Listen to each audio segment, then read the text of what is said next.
So while we've been focused on Minneapolis, the Sauron administration had been busy rolling out some new policies that should make everyone feel, well, absolutely terrified. ICE can now enter public areas of businesses without a warrant. Dining rooms, parking lots, office lobbies, shopping aisles. So if you're grabbing lunch, shopping for groceries, or just sitting in your office lobby, congratulations, you're now in an ICE accessible zone. But wait, it gets better. In an internal memo obtained by the AP, ICE leadership stated that administrative warrants are now sufficient for federal officers to forcibly enter people's homes if there's a final order of removal. Administrative warrants, not judicial warrants signed by a judge.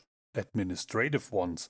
Paperwork they can basically issue themselves. This appends years of precedent and violates what legal experts are calling bedrock principles of the US Constitution. You know, that document everyone claims to care so much about. The one with the Fourth Amendment about unreasonable searches and seizures. And how is ICE implementing these new powers? By showing up to businesses in full tactical gears to conduct E9 audits.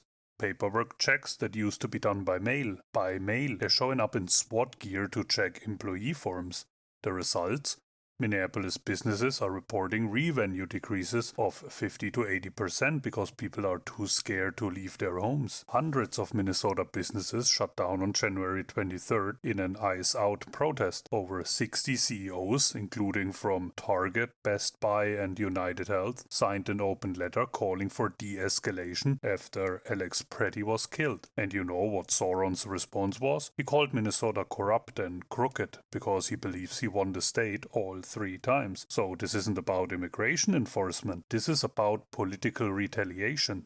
This is about punishing a state for not voting the way he wanted. Oh, and just in case you thought there was a limit to the cruelty, a 5-year-old boy was detained by ICE while wearing his school backpack and blue bunny hat. 5 years old. ICE can now enter businesses without warrants, force their way into homes with paperwork they issue themselves, show up in tactical gear to check employment forms, and detain kindergartners in bunny hats. All while the economy crashes and CEOs beg them to stop. But sure, tell me again how this is about law and order.